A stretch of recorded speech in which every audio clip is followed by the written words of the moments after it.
From Governor's Comedy Club in Levittown, this is Sports Bash presented by TicketBash.com. TicketBash.com, where memories are made affordable and where you'll never pay a service fee.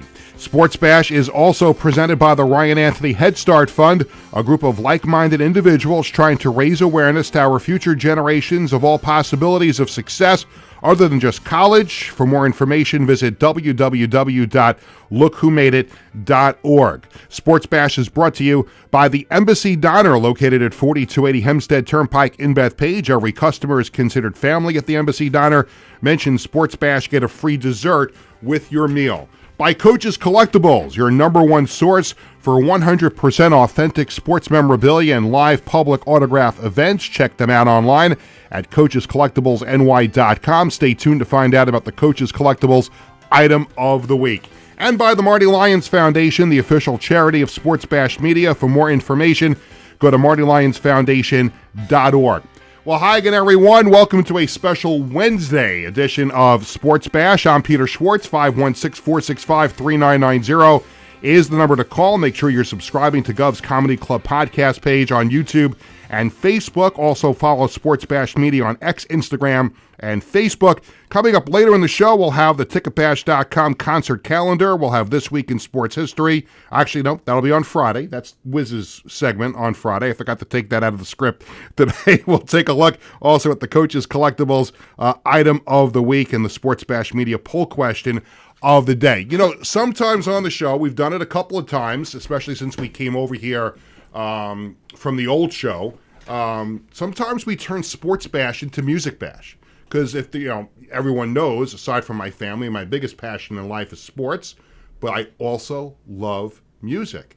So once in a while, and I talk about Billy Joel and other singers all the time on the program. But what you may not know is that I actually am a huge Neil Diamond fan, and subsequently have become a big Robert Neary fan for his work with So Good, the Neil Diamond Experience. My wife Cheryl and I got to see the show February at Westbury Music Fair, and I didn't know this before that. Shame on me, but I didn't know that Robert was a fellow graduate of East Meadow High School a couple of years before me, class of 1983. And I said, you know what? I have to get him on Sports Bash one of these days and have him bring his guitar. Robert, it's good to see you again. Thanks for coming in. Thanks for having me, Peter. This is exciting. This is great. Well, and a big reason, yes, it's awesome, and we always love to have people come in studio, especially play a little music, and we'll get to that in a little bit. But it's actually appropriate for a couple of reasons to have you in today. First of all, you're going to be performing in East Meadow tomorrow night at Eisenhower Park with a free concert. It's going to be great. Hopefully the weather holds up for you. But it's also, and I know you celebrated your 40th high school reunion two years ago in '83. So this Friday is my wife Cheryl and I's 40th this coming Friday night. So I always like having that East Meadow connection here on the show. So do you what are your fond memories of growing up in East Meadow? Because obviously now full circle, you do concerts here now every year, and you're back living on Long Island again. What are your fondest memories of growing up on Long Island, especially in East Meadow? Actually, Eisenhower Park was an incredibly fond memory. Yeah. Because, you would wait. In the wintertime, you go and you do the sleigh riding down the golf courses, of course, and then you always had remember the skating today sign right outside Eisenhower Park. Yeah, they told you could, or you was sticking up, it was either the red dot or the green dot. Yeah, and I can't remember if it was the green dot. That means you could. Yeah, there was skating today. Right, red you couldn't do it. You'd fall right in. And that's great because that's right where we're going to be performing. The lakeside is right there. Had Little League, played Little League there in the fields. I never skated. Park. Look at me. Look at me. Like do I look like somebody who could skate? I did play the toboggan. You do some tobogganing. Listen, there's always a chance of that ice breaking if I stand on it. That's why even like when I cover Islander games or go to Islander games, you don't want me to stand on the ice because I don't want to leave a puddle. But Eisenhower Park for me, growing up, going there, going to picnics and stuff like that. But I also played on the roller hockey. Yeah. They had the roller hockey rink there, Yep. And we used to play there all the time. And then it became condemned. And then they just changed it into it's like a little bicycle area now, and really people just roller skate. But they took the whole thing down. Oh, I didn't know They used to be a roller hockey rink. That was my connection to Eisenhower Park. But you perform at the Harry Chapin Lakeside Theater. Right there. And if you are from Long Island, even if you're not from Long Island, you know the story about Harry Chapin. And he tragically passed away in a car accident on his way to Eisenhower Park. On his way to do a concert. My brother actually had tickets to that. I was delivering newspaper. I was delivering the Newsday, of course. I was a Newsday carrier since I was 12 years old. absolutely, Everybody in my family, and I was delivering newspapers the day of the concert, and I remember hearing it on the radio that he had passed, and it was tragic. Yeah. But they named it after him, the Harry Chapin Lakeside Theater, which is was he also wonderful. An influence? I know Neil Diamond was, but was he a big influence on your music? Not really. I mean, he only had a couple of Taxi and Cats in the Cradle are his most famous songs. I know he was a great songwriter, guitarist, but nothing in the influential pages. So how did Neil Diamond come into your life? How big of an influence was it? Was it a young age? Yeah, Elvis was first. He'll always be first. Yeah. And and that was the 60s growing up, and I would perform, Elvis songs, for company that would come over. Always sang, picked up the guitar, started playing myself when I was 7 years old. It wasn't until the early 70s, my older brother had a huge record collection. And I actually remember when he was playing his albums, and he was playing a Neil Diamond album, and I remember walking into his room, and I said, "Who's this?" And he told me, and that voice just resonated with me. That baritone. What was the song? What was the first song that really hit home with you? I remember it was the Stones album, but I don't remember what the song was. It might have been I Am I Said, the Moods album rather. It might have been I Am I Said, but I just remember him playing the album, and I was listening to the voice, and then I just, and I asked him how many other albums does he have, and I don't know if he had a few, but that became my tradition. I would go into his room, and just pick out albums, and by the time Jazz Singer came out, I was a full-fledged fan. One of my favorite movies. Yeah, we were juniors and sophomores in high school when that came out, and that's when I started teaching myself how to play the piano. And "Hello Again" was one of the first songs. I love that song. Yeah, maybe we'll hear it in a couple of minutes. But I Said. So I was obviously going back and looking at some of your work. I saw you in concert in February, and but you tell a story about that song, and I guess it makes a very deep connection between you and Neil with the story that you tell about that song. Yeah, because it parallels just my career as a young career. When I moved to California when I was 20 years old from Long Island, from New York. But for him, he had moved in the late 60s. He had moved his entire family from New York to California because his record label and his agency, they wanted him out there. Yeah. And soon after settling down, his agent had called and said, there's this studio, they want you to audition for a new movie based on the life story of Lenny Bruce. Mm-hmm. And he only knew, I remember in one of his interviews, he said, I remember Lenny Bruce of being, a comic. We were both from Brooklyn, he says. Yeah. But he didn't know, the deep, what was down deep in Lenny's life. He's a very violent man. The way he acted, the way he treated other people, and the way he talked and everything. He was, he's a drug addict and everything. So he dove into the script and into this whole process of doing the, he really wanted to give it his all, and he wanted to impress everybody. But the deeper he got into this whole process, and getting into the mind of this angry young man, and one day during the screen testing, he didn't realize this until later, but Lenny Bruce's mom was on the set in the studio, and he's doing this scene, about her son, tragically ending his life. He just went into a deep depression. Yeah, he went into a deeper depression. He was so depressed, especially during this one particular day, that he said, I just wanted to get off the set and get back to his dressing room. And he said he went to his camper and he picked up his guitar and he started, writing I Am I Said. And is one of your favorites? One of my favorite songs, yes. Do you want to give us a little bit of it? Are you ready? Or do you let's see. Put me on the spot here. Yeah, well, I don't have my capo, so I'll just play it a couple of because I love that song too.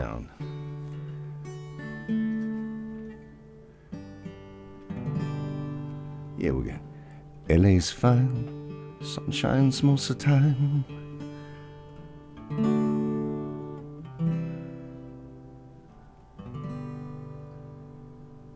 Actually, I can't. Where's my guitarist when I need him? This one's so personal that he plays it. Yeah. I'm sorry to put you on the spot. Let's do it a cappella, because to tell you the truth, I do. Yeah. I have it. Okay. I don't have the capo. LA's fine.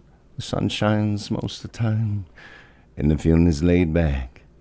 Palm trees grow, rent so low, but you know I keep thinking about making my way back. Well, I'm New York City born and raised. Nowadays I'm lost between two shores. LA's fine, but it ain't home. New York's home, but it ain't mine no more. I am, I said, to no one there, and no one heard at all, not even the chair. I am, I cried. I am, said I, and I am lost, and I can't even say why, leaving me lonely still. Awesome. That was tremendous. That was tremendous. Oh, thank you. I can do other ones, but I'll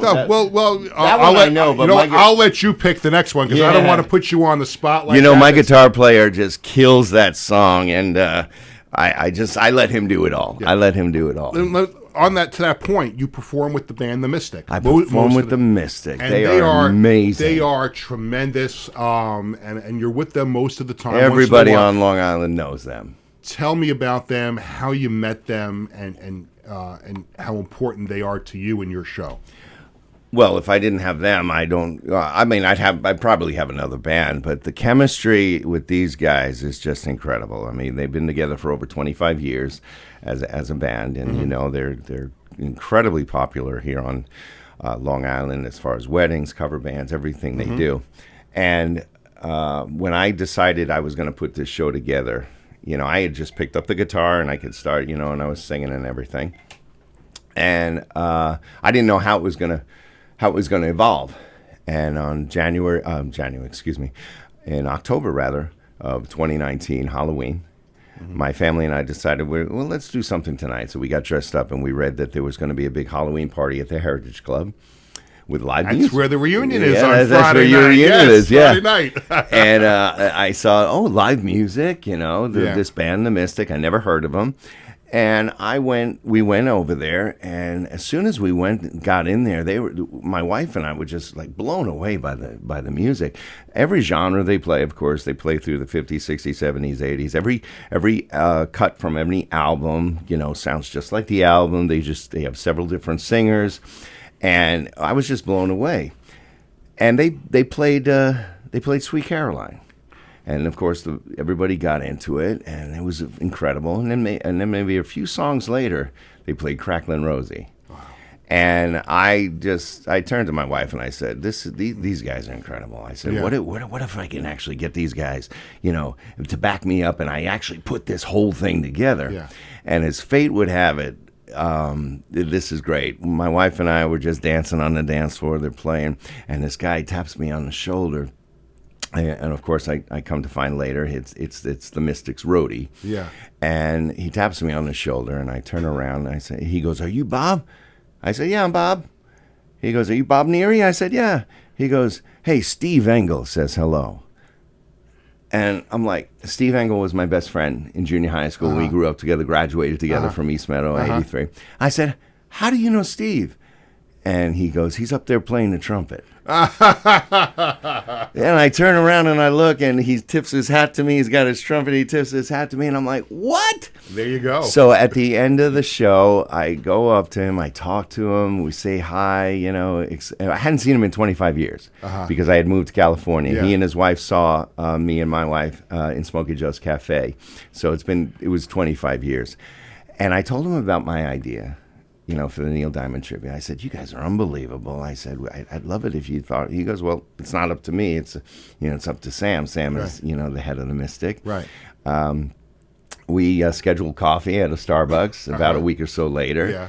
And it just all started from there. He said, this is great. Yeah, we'd love to give this a shot. We started practicing, and we had a couple of shows ready to go on March 30th and 31st at the Engelman Theater in Northport in 2020. And then the pandemic have hit. So, but we were talking about that off the air, and it's amazing how things work out. And sometimes sometimes in life you can turn, a negative. Oh, you have a capo right there. Well, that's not mine. That's Tony. Oh, I could have used that, Tony. Feel free. Acapella is great, though. Acapella is great. No, it was perfect. Yeah. Listen, I'm the idiot who asked him to try and sing it on the spot. On the spot. Yeah, I'm fine with that. Well, listen, I did it to Mike Del Giudice because he was on the show. Oh, he's amazing. He was on the show a few months ago on Zoom. He couldn't come in because he had a show that night that he was preparing for, and I didn't tell him in advance either. So he's on the Zoom with us, and I said, Mike, do you have your guitar next to you? And he goes, yeah. He goes, hey, can we get a little bit of Heroes? And he goes, oh, Pete, you're killing me, right? And he didn't have the guitar tuned, but exactly. He's got a catalog of like 500 songs, and he's like probably fit. It's funny that I bring up Mike because from your perspective, doing Neil Diamond's song, the first time my wife and I went to see Mike in concert, I think it was at the Paramount Arcades. I don't remember where we saw him for the first time. If you close your eyes, you think it's Billy Joel because he's so good. He's so good at what he does, and I got that impression the first time I heard you. And I think that's the best compliment that anybody can give to a musician who's covering someone else's music. That if you close your eyes, you think you're at Neil Diamond or at Billy Joel or whoever it might be. Do you get that a lot? All the time. Yeah.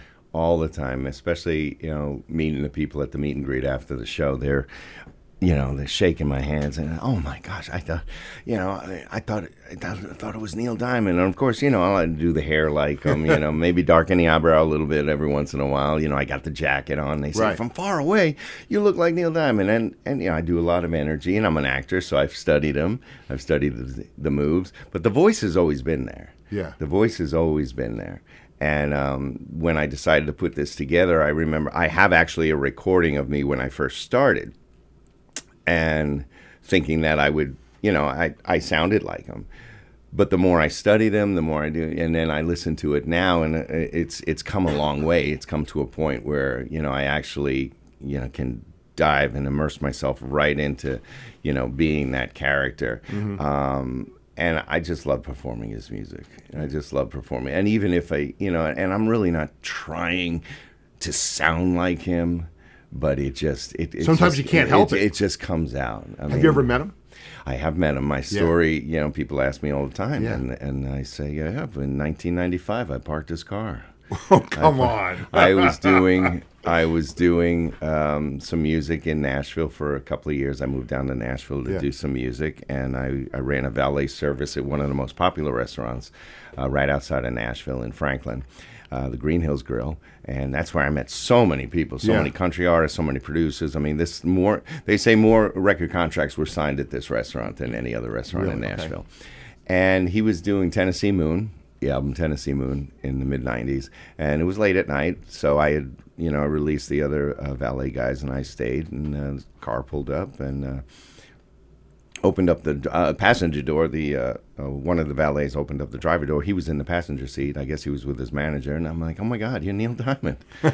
And shook his hand. And I got his autograph. I don't know where it is. But, of course, there's no phones back then, no cameras. Right. Selfie with Neil Diamond. Right at the moment. But we chatted a little bit. And I told him I was an actor. Uh-huh. I was doing some music. I was a big fan of his. Then I waited for him to come out, of course, after dinner, gave him the keys and, say goodbye.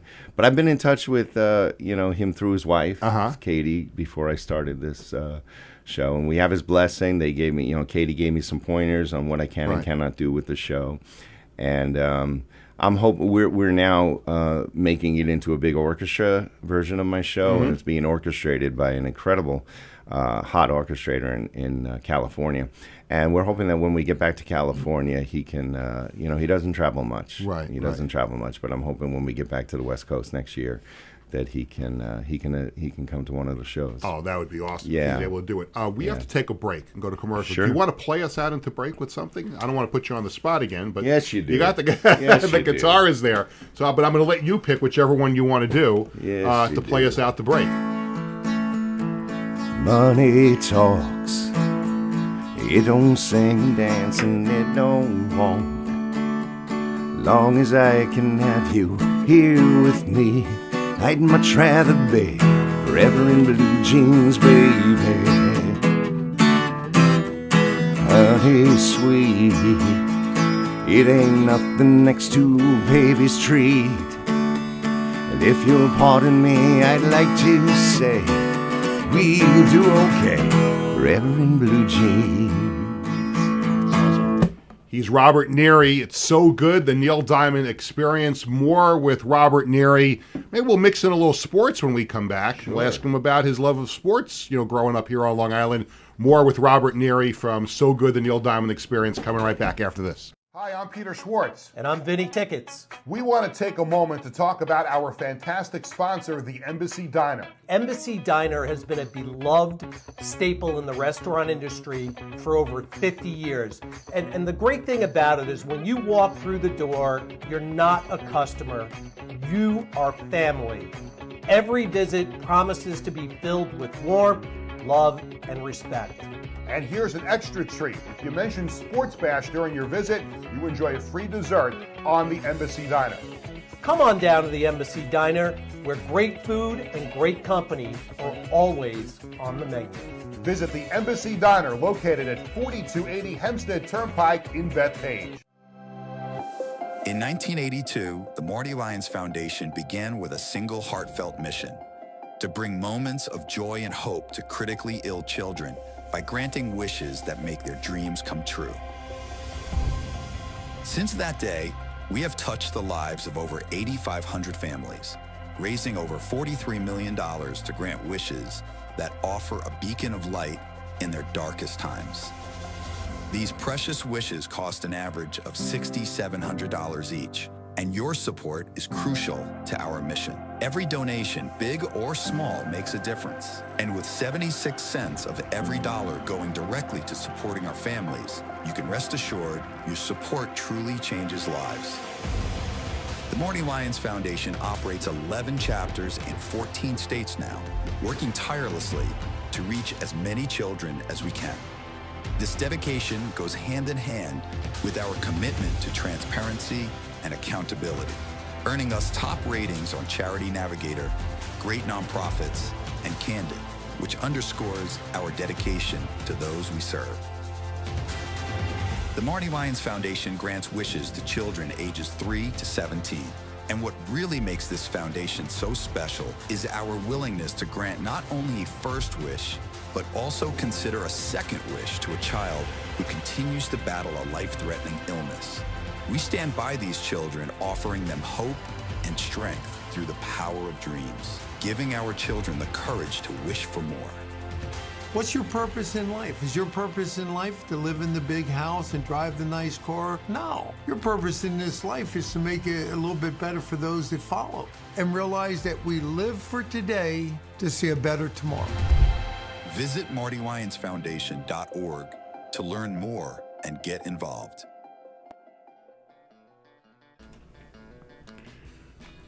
Welcome back to Sports Bash, presented by TicketBash.com and the Ryan Anthony Head Start Fund. 516-465-3990 is the number to call. It's Peter Schwartz with you, and I'm with Robert Neary from East Meadow here on Long Island, a fellow graduate of East Meadow High School, and he is with So Good, the Neil Diamond Experience, performing a free concert Thursday night at the Harry Chapin Lakeside Theater at Eisenhower Park, appropriately in East Meadow. So he's coming home again. As we come back, we hear a little Neil Diamond, I'm a Believer.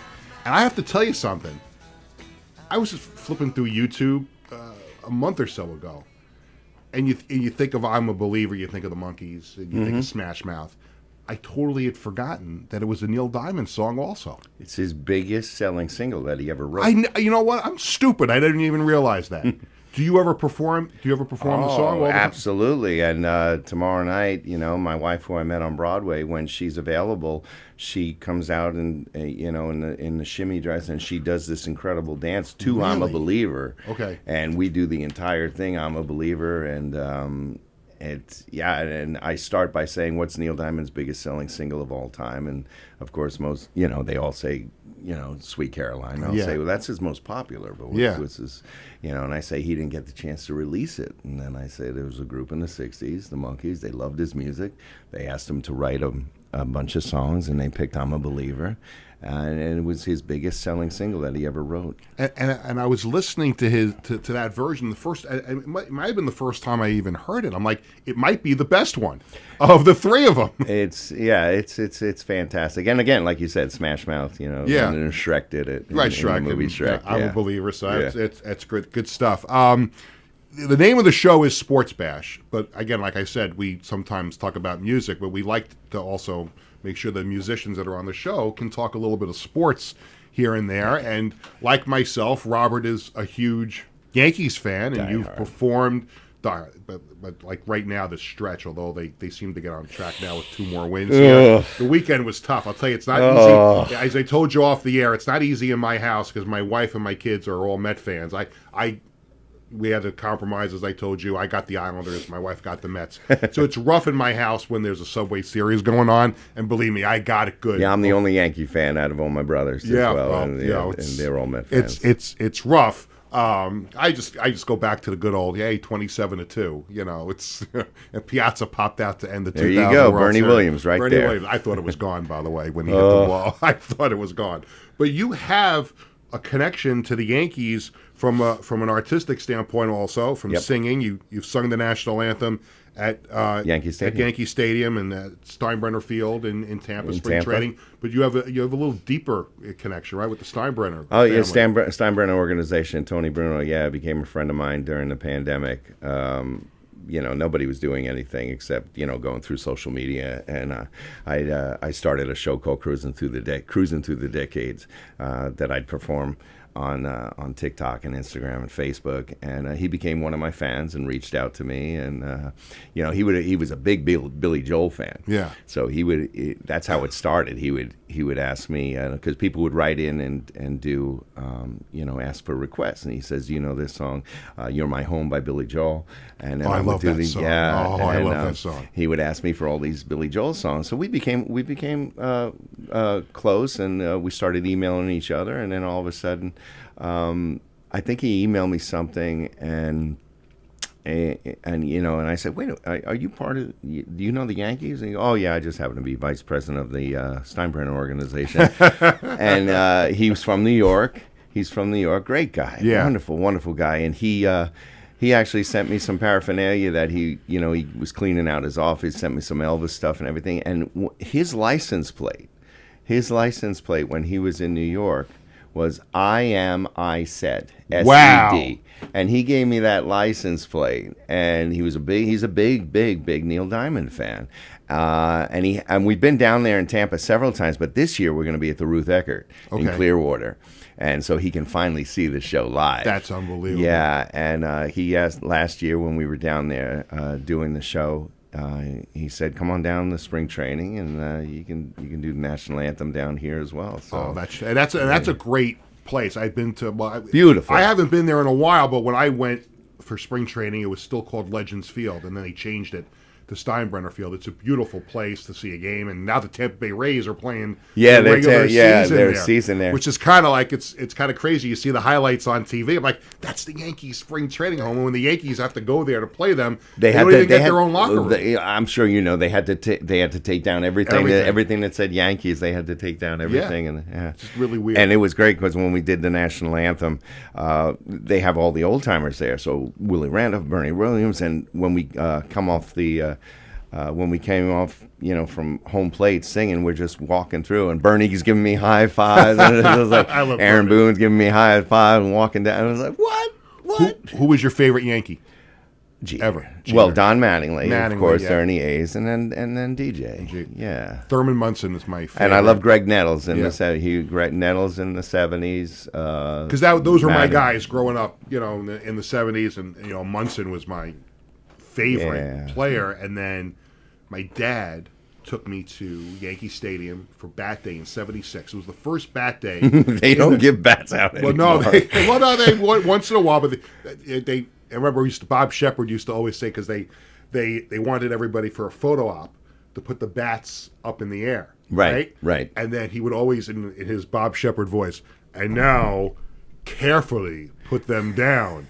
So my father, may he rest in peace, takes me to the first bat day in the renovated Yankee Stadium, 1976. And Munson's my favorite player. And I said, Dad, do you think, because the bats they gave out back then, it was random. You could get a bat with any of the players' names on them. So it could have been Willie Randolph. It could have been Chris Chambliss, Roy White, whatever it was. I said, I want the Munson bat. Now we're walking in the gate, and I see just the Munson bat is sticking out. Like, of all the bats are in the box, and the security guard is handing you the bats, the Munson one is sticking out. It's like a sign, right? We get up there. The guy hands me a Roy White bat. And I'm like, can I just get the Munson? He goes, can't give you, you can't make a request. It's whoever I hand you. But you don't even have to. There. You don't even have to fish for it. It's right there. Wouldn't give it. I was crushed. I told this story to Diana Munson when I met her a couple of times, and she's like, if I had a whole box of them, I would give you one. She felt so bad about that. But yeah, I love Munson. That wasn't against the Boston game, right? Because they're not going to give bats away when they play Boston. No, I listen, I can't remember what I had for breakfast this morning, but they might have been playing the California Angels that day. But yeah, I love those Yankee teams growing up, and obviously Jeter was Jeter. Jeter's a man. And but you also and now Judge. Oh, Judge! I mean, he's like on another planet. You can't not love him. Yeah, but he got called out on strikes. I don't know if you saw the game last night, but he hit the first two pitches were nowhere near the zone, right. And all he does now is shake his head. I mean, what's he gonna do? Because Aaron Boone, how many more times can Aaron Boone get thrown out of the game for arguing? But you the Met fan over there is laughing. Hopefully next year. I don't get the Yankee fans.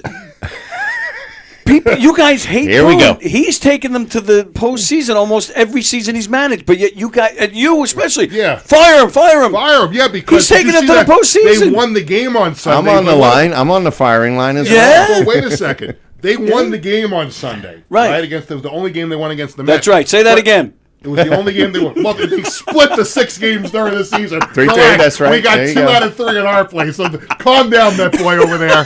Calm down. But my point being is that even though they won the game on Sunday, and they could have won that game 25-0, yes, I was still pissed that he put that lineup out the way he did, with no Dominguez, no Rice, no Chisholm. That is baseball malpractice. Dominguez leads off the game, 2 home runs, 2 stolen bases. You finally have your leadoff batter, and then the next day he bats 5. What are you doing? Right. Throwing darts? Or he takes him out of the lineup. Like, I don't understand. The analytics, I cannot stand it. I grew up in the 70s and the 80s watching baseball, and the managers have to have a gut. I tell the story, and I told this to Doc Gooden, because I had Doc Gooden on my old podcast. And there was a game I went to, if you remember, in '96 when the Yankees won the World Series. They went to Baltimore for a 4-game series in July, and the Yankees wound up sweeping the 4 games. There was a Friday night doubleheader. And in the doubleheader, I think it was Friday night or Saturday, whatever one, there was a doubleheader. Game 2 of the doubleheader, Doc Gooden is pitching.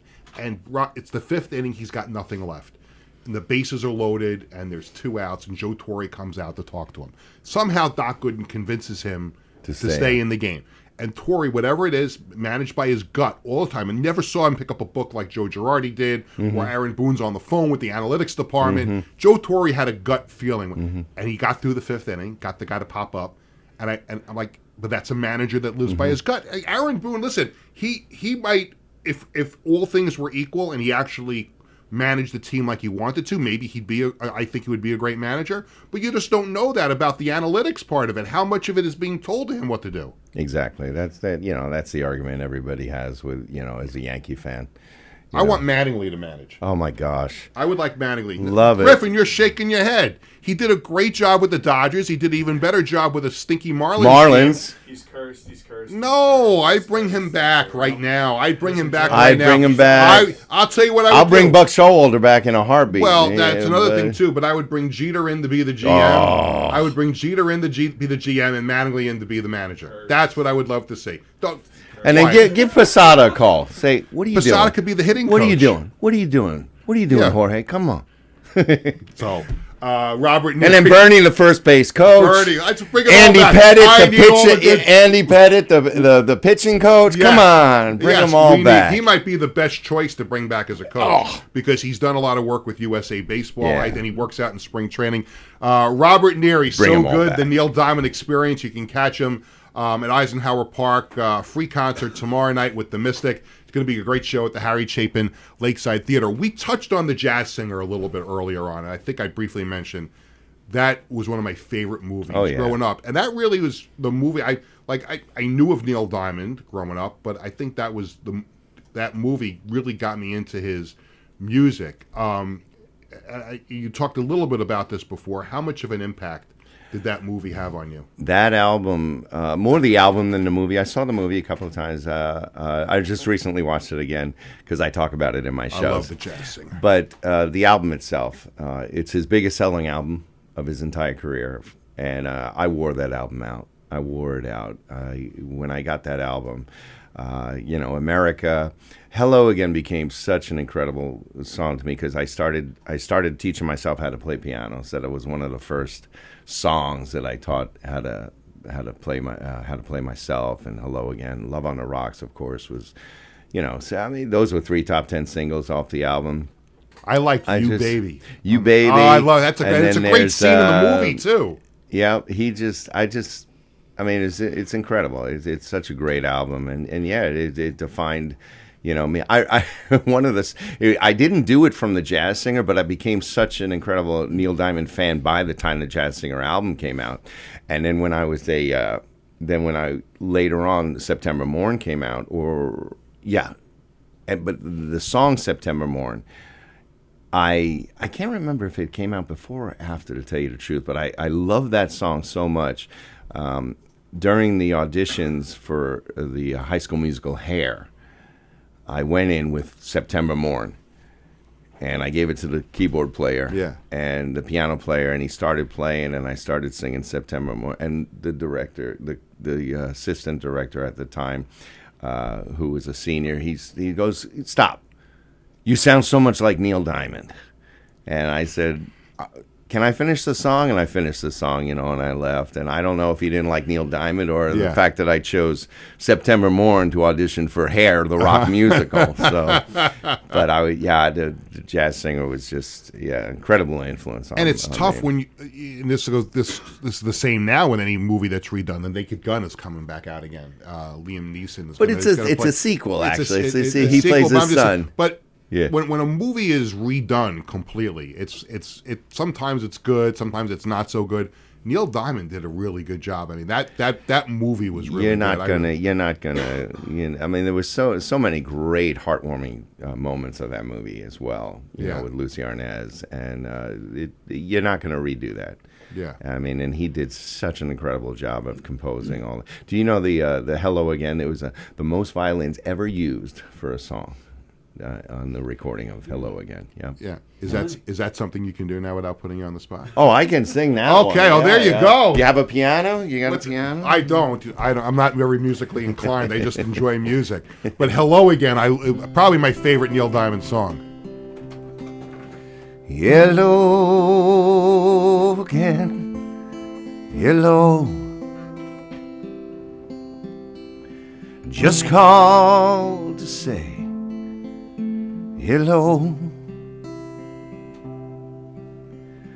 I couldn't sleep at all tonight, and I know it's late, but I couldn't wait. Hello. It's beautiful. Yeah. Great song. Great job. Really nice on the keyboard, on the piano. probably hear him do it. Tony, little toy Casio. What is this? Would this have helped? Hello. I don't know. Come on. I had David Clark, right? Oh yeah, I had David in here once. and he played that.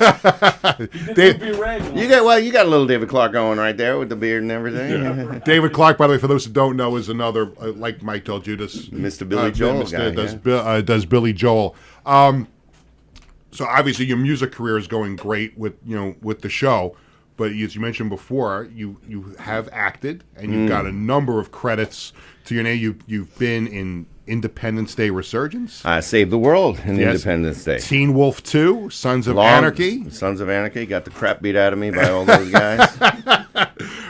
Over 50 TV shows you've been in, including Fame, Criminal Minds, The Blacklist, Blue Bloods.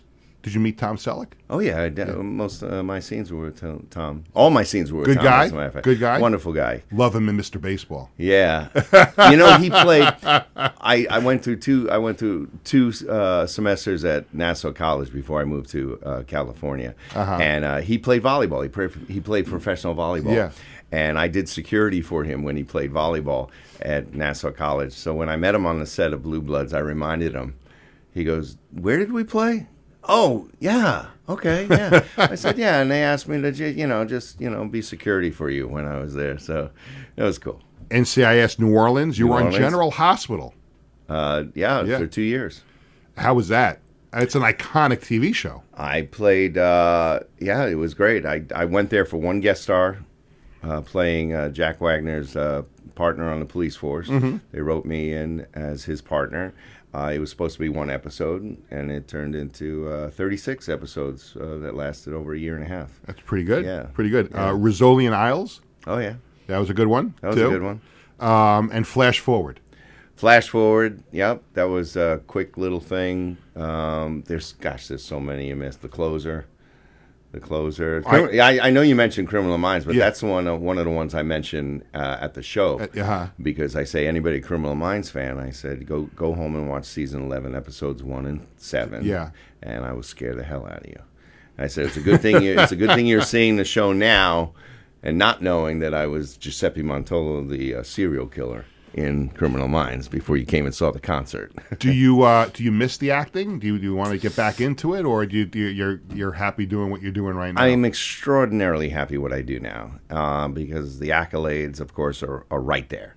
They're right in front of your face. When you do, people ask me, what do you like better? And, with TV and movies, I love it. But you could do take after take after take to get it right. And then, of course, once it airs, then you get the accolades, and then you get the praise or the reviews and everything. But there's nothing like live theater. Yeah. And to see the people's faces and, Broadway has to be an extraordinary rush for an actor. Absolutely. It's just it's incredible, but it's a job. It's a grind. It really is. 8 shows a week. Yeah, 8 shows a week. It's a grind. I'm very happy to what I do now, where I tell my agents, I say, listen, I can do 4 shows. Last year we did 6. 6 in a row, and I do it. I do it. I take care of myself. I take care of my voice. But we travel all over, and it's kind of rough. And I sing 25 songs. Yeah, I sing 25 songs, and sometimes, very, very, very rarely will I do two shows in a day. Yeah, the money's you're doing it on November 1st because you're coming back to Long Island. Yes, in I November at the Argyle Theater in Babylon, and my wife and I are going to lock ourselves in because, unfortunately, with a scheduling conflict, we can't go tomorrow night. But we are going to be there on one of the 2 shows on November 1st. November 1st, the Argyle We're going to Theater. be there. So that's a tough turnaround. So I think the first one's at 2:30, and then the other one's at 7 maybe 7 o'clock at night. Is that a tough? No, turnaround? that's not a tough turnaround. That's at all. easy. That's okay. a nice break. Cool. Yeah. Are you able to stick around for the last 15 minutes? Yeah, absolutely. All right. So there's a question about the All-Star game, Oh, boy. the Major League Baseball All-Star game that we have to get to, and then we have some other elements of the show that we do in the last segment. We've got the Coaches Collectibles item of the week. We have the Sports Bash Media poll question of the day. We're going to get to all of that more with Robert Neary from So Good, the Neil Diamond Experience. We're coming back for the last segment when we come back right after this. Hi, I'm Peter Schwartz. And I'm Vinny Tickets. We want to take a moment to talk about our fantastic sponsor, the Embassy Diner. Embassy Diner has been a beloved staple in the restaurant industry for over 50 years. And the great thing about it is when you walk through the door, you're not a customer, you are family. Every visit promises to be filled with warmth, love, and respect. And here's an extra treat. If you mention Sports Bash during your visit, you enjoy a free dessert on the Embassy Diner. Come on down to the Embassy Diner, where great food and great company are always on the menu. Visit the Embassy Diner, located at 4280 Hempstead Turnpike in Bethpage. In 1982, the Marty Lyons Foundation began with a single heartfelt mission: to bring moments of joy and hope to critically ill children by granting wishes that make their dreams come true. Since that day, we have touched the lives of over 8,500 families, raising over $43 million to grant wishes that offer a beacon of light in their darkest times. These precious wishes cost an average of $6,700 each, and your support is crucial to our mission. Every donation, big or small, makes a difference. And with 76 cents of every dollar going directly to supporting our families, you can rest assured your support truly changes lives. The Marty Lyons Foundation operates 11 chapters in 14 states now, working tirelessly to reach as many children as we can. This dedication goes hand in hand with our commitment to transparency and accountability, earning us top ratings on Charity Navigator, Great Nonprofits, and Candid, which underscores our dedication to those we serve.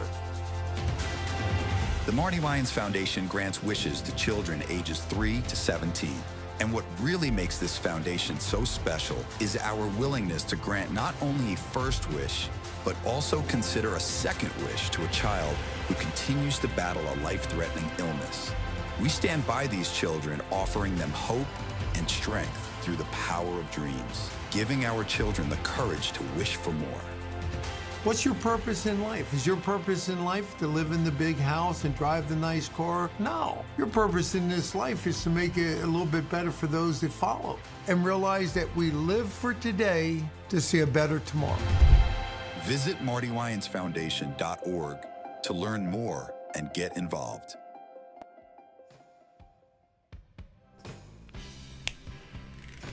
Welcome back to Sports Bash, presented by TicketBash.com. And this segment of Sports Bash is presented by the Ryan Anthony Head Start Fund, a group of like-minded individuals trying to raise awareness to our future generations of all possibilities of success other than just college. For more information, visit www.lookwhomadeit.org. Peter Schwartz with you, Robert Neary from So Good, the Neil Diamond Experience. And Robert, when we come back on the last segment of the show, every show, I always come back with a Billy Joel song. I hear it. Say goodbye to Hollywood. And there's always a rhyme or reason that I pick a song. As Tony will, there's always a storyline to it. Yesterday's show, we were talking in the last segment about David Wright, who was the Mets captain. He's getting his number retired. Yeah. So we played Cat and Jack yesterday. So we came back with Say Goodbye to Hollywood, because just like yourself, Billy Joel at one point moved out to Hollywood and came back to New York. You moved out to California. Now you're back on Long Island. What was the difference for you in living on the West Coast as opposed to where you were born and raised on the East Coast? I'll tell you what, I moved out the Memorial Day weekend, 1985, and I instantly fell in love. It was my Garden of Eden out there. I didn't enjoy New York. I didn't enjoy the weather at all. I knew from the moment, I was this tall that I wanted to be an actor. At the time, of course, there was no film, there was no TV out, and, it was mostly Broadway, a couple of soap operas. I knew I had to be out there in California. So my older brother had moved out with a job, and once he got settled, I moved out and I stayed with him, and I fell in love with the place. And, I was I became very successful there for a good 35 years. And in between, I came back and forth with Broadway and everything. But when we had kids and they grew up there, they're California kids, when I came back in 2017 for A Bronx Tale, the musical on Broadway, I brought the whole family back. And I thought, oh my gosh, I'm coming back to New York. And I have my family here, and that's great. Yeah. But it was just something I'm not a big New York fan. My wife loves it. My wife loves it. So the move was great. The transition was very difficult on my kids. But they got acclimated, and here we've been now for 7 years. And of course, I look at the state of California, and I'm like, it's just not quite the Garden of Eden when I went out there. The weather might still be good. There's a lot of things about New York that aren't great either. And that's why without getting too much into it, that's a different whole podcast. That's a whole nother podcast for another time. But I count my blessings that I'm traveling all the time. Yeah. And we love when we go away from New York and we travel and we go into a restaurant. The bill for 8 people is only $100 rather than $1,000, and the hospitality we get outside. So and you're going to some pretty good places coming up here soon, right? Aren't you going out to Colorado? We're going to Colorado next week rather. Yeah, we're doing Denver, Beaver Creek, and Colorado Springs. We got a nice little tour, and we go back to Logan, Utah, in August, and then October, and then I go away. I also do cruise ship shows. Oh, okay. So I go away for 4 weeks to the Mediterranean, and my wife is coming with me for a much-needed vacation. And when we come back, we hit the East Coast. We're up in New Hampshire, Plymouth, Massachusetts, Rhode Island. We're back down in North Carolina, so we're all over the place. It was cool at the Valentine's night concert when you sought out your mom in the stands. That was pretty cool. I enjoyed that. Yeah, thank you. That was great. And obviously, your family means so much to anybody. Like in being a sports reporter, I'm doing this 35 years now, and I'm 20 with my wife. Family has to be so supportive, especially when you're working a crazy schedule. Yeah, and to have that support, not just your family growing up, your parents and everything, but your immediate family. My wife, my daughter, my son, they're all incorporated somehow with my show, and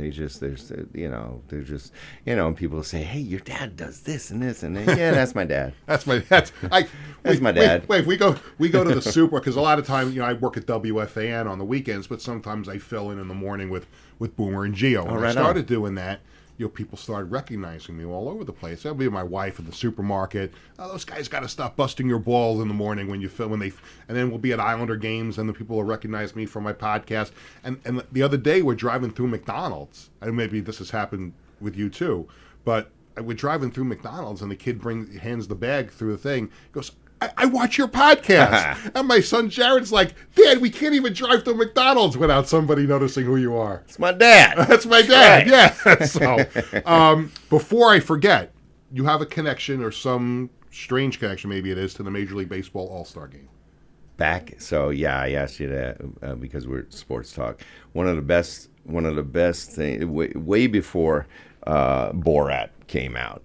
In 1989, my buddy and I, my best friend and I, were in California, and the All-Star Game was coming to the Anaheim.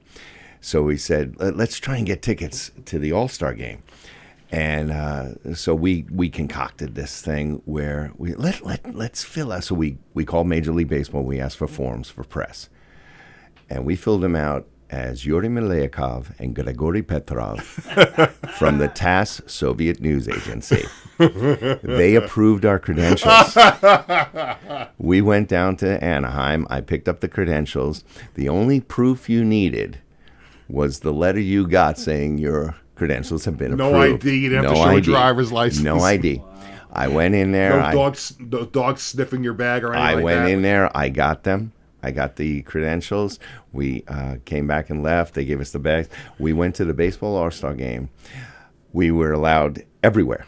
Yeah, everywhere. Oh yeah. We taught. I was the photographer, and he was the reporter. My seat. They only gave away 13. They only gave away 13 seats in the camera well, right next to the dugouts. Yeah. Mine was one of them. Okay. I only had about these guys have 500 rolls of film. Yeah. I maybe had 5. And I'm enjoying the ball game. Bo Jackson leads off with a massive home run. I'm jumping up and down. The photographer next to me said, I know you're excited about the game, but you keep getting in the way of my camera.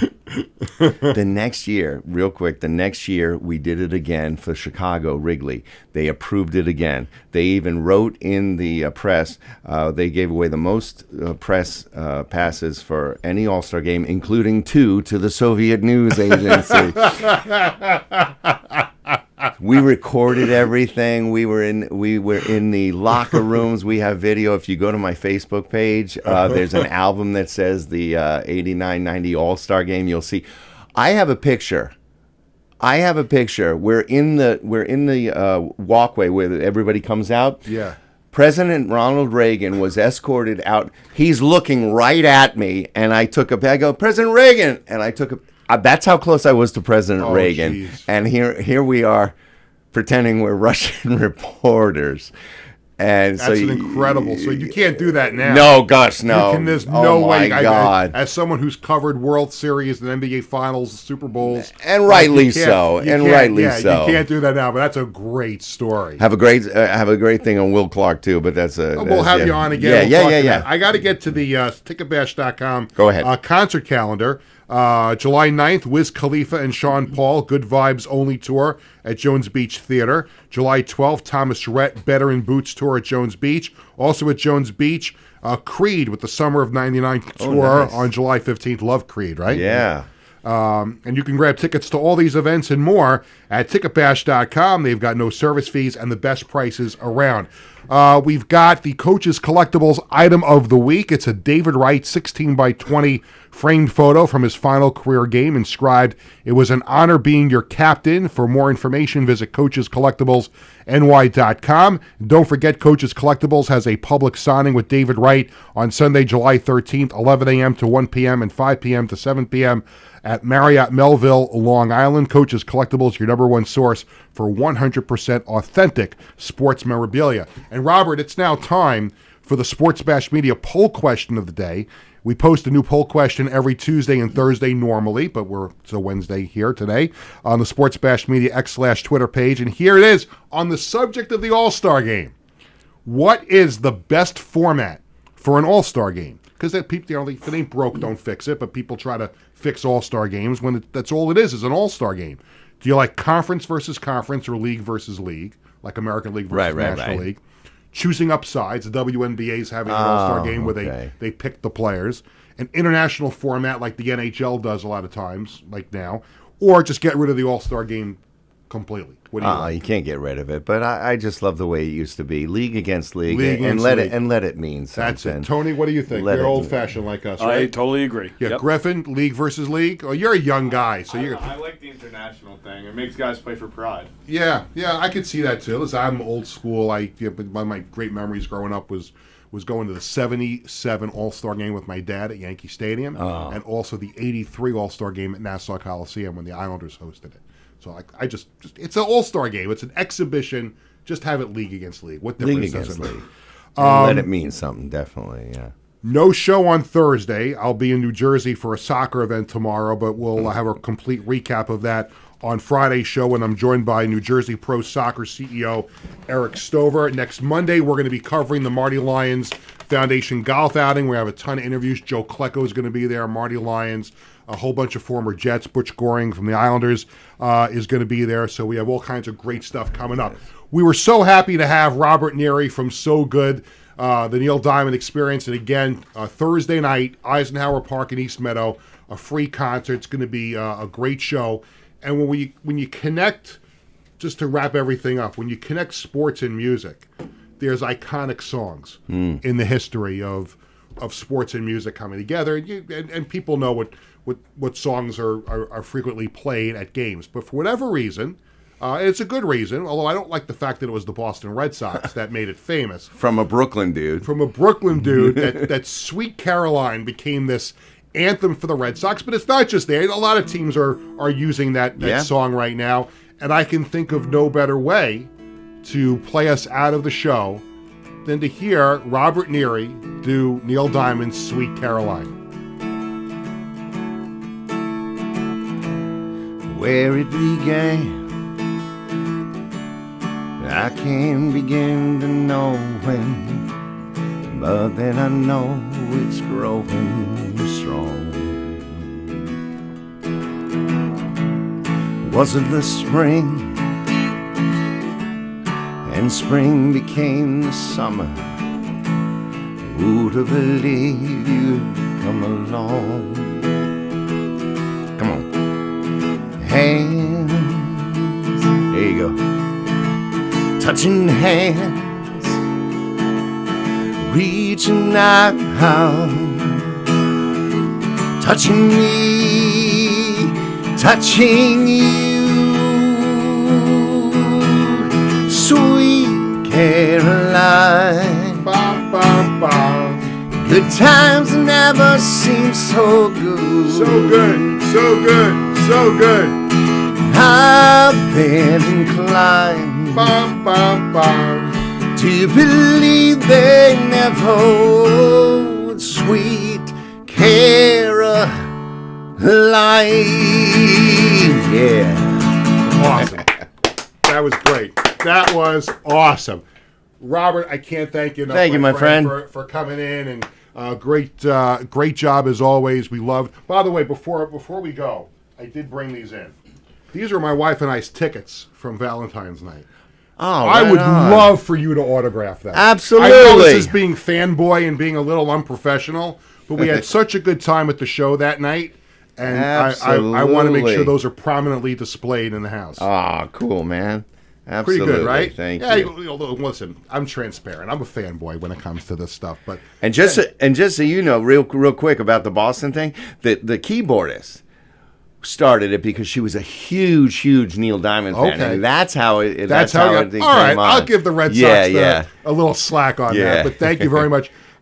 Best of luck with the concert tomorrow night. We'll see you when you come back for the November show, and best of luck with everything and all continued success. This was great. This was a lot of fun. This was so much fun. Maybe top 5, top 3 moment on the show in its 75-year history. So, but we thank Robert Neary for joining us. Thanks to Griffin for his help, and Tony Walker, everybody here at Governor's Comedy Club. And we will be back on Friday at 1 o'clock with a special Friday show. A lot about soccer on Friday's show, a recap of the event I'm going to in New Jersey tomorrow. So all that coming up on Friday. Thanks to Robert Neary. Have a great day, everybody. Stay cool.